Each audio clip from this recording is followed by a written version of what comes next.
Thyroid സർജറികൾ ഏത് സമയത്താണ് ചെയ്യുന്നത്? തൈറോയിഡ് സർജറികൾ എന്ന് പറയുന്നത് ഇപ്പോൾ ഞാൻ നേരത്തെ പറഞ്ഞ പോലെ ഇത് തൈറോയിഡിൻ്റെ ഏത് രോഗാവസ്ഥ അനുസരിച്ചിരിക്കും. ഇപ്പോൾ നമ്മൾ പറഞ്ഞ ഹൈപ്പോ തൈറോയിഡിസ്റ്റിന് നമുക്കൊരു തൈറോയിഡ് ഹോർമോൺ കുറയുന്ന അവസ്ഥയായതുകൊണ്ട് റീപ്ലേസ്മെൻറ്റ് മാത്രം മതി. പക്ഷേ ചില കേസസിൽ നമുക്ക് ഹൈപ്പർ തൈറോയിഡിസത്തിൽ തന്നെ ചിലപ്പോൾ നമുക്ക് പ്രധാനമായിട്ടും ഗുളികകളാണ് പറയുന്നത്. അതുകൂടാതെ റേഡിയോ അയഡിൻ തെറാപ്പിയും പറയുന്നുണ്ട്. ഇത് രണ്ട് ഫേസിലും കൺട്രോൾ ആകാത്ത ആൾക്കാർക്ക് അപൂർവമായി സർജറി ചെയ്യുന്നു. എങ്കിലും നമ്മൾ പ്രധാനമായി പറയുന്ന ഒരു കണ്ടീഷൻ എന്ന് പറയുന്നത് ഇപ്പോൾ ഗോയിറ്റർ, അതായത് തൈറോയിഡിൽ വരുന്ന സ്വെല്ലിങ്ങിനാണ് ഗോയിറ്റർ എന്ന് പറയുന്നത്.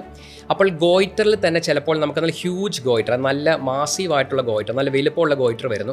അതിൻ്റെ ഭാഗമായിട്ട് നമുക്കറിയാം ഏത് തടിപ്പ് വന്നാലും അതിനകത്ത് ആ തടിപ്പ് അടുത്തുള്ള സ്ട്രക്ചേഴ്സിൽ അതിനകത്ത് പ്രഷർ ഉണ്ടാക്കും. അപ്പോൾ പ്രഷർ ഉണ്ടാക്കുന്നതിൻ്റെ ഭാഗമായിട്ട് ഇപ്പോൾ ഒരാൾക്ക് നല്ലൊരു കഴുത്തിൽ ഒരു മുഴ വരികയാണ്, എന്ത് സംഭവിക്കാം?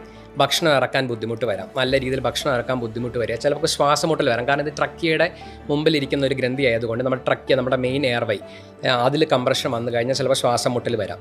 പിന്നെ ചിലപ്പോൾ ഈ ഗ്രന്ഥി തന്നെ താഴോട്ട് വ്യാപിച്ച് നല്ല നീളത്തിൽ താഴോട്ട് പോകേണ്ട റെട്രോസ്റ്റേണൽ എക്സ്റ്റൻഷൻ, സ്റ്റേണത്തിൻ്റെ ബാക്കിലോട്ട് നെഞ്ചും കൂടിന് അകത്തേക്ക് വ്യാപിക്കുകയാണെങ്കിൽ അപ്പോൾ അങ്ങനത്തെ ഒക്കെ ഇൻഡിക്കേഷൻസ് ഉണ്ടെങ്കിൽ നമ്മൾ ചിലപ്പോൾ സർജറിക്ക് സാധാരണ റെക്കമെൻഡ് ചെയ്യാറുണ്ട്.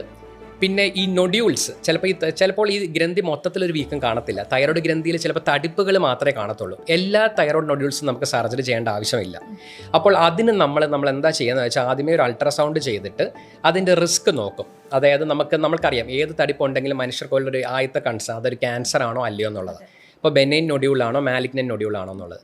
ഇപ്പോൾ ബെനൈൻ നൊഡ്യൂൾ ആണെങ്കിൽ നമുക്ക് സർജറിയുടെ ആവശ്യം വരുന്നില്ല. അപ്പോൾ ഇതിന് തന്നെ നമുക്ക് റിസ്ക് സ്ട്രാറ്റിഫിക്കേഷന് വേണ്ടി നമ്മൾ ആദ്യമേ ഒരു അൾട്രാസൗണ്ട് ചെയ്ത് നോക്കുന്നു. അത് വെച്ച് നമുക്കൊരു റിസ്ക് കിട്ടും, ഹൈ റിസ്ക് ലോ റിസ്ക് എന്ന രീതിയിൽ നമുക്ക് കാറ്റഗറൈസ് ചെയ്യാം. അത് കഴിഞ്ഞിട്ട് അതിൽ നമുക്ക് കാറ്റഗറൈസ് ചെയ്യാൻ പറ്റാത്ത തടിപ്പുകളാണെങ്കിൽ നമുക്കൊരു സൈസ് ക്രൈറ്റീരിയ ഉണ്ട്.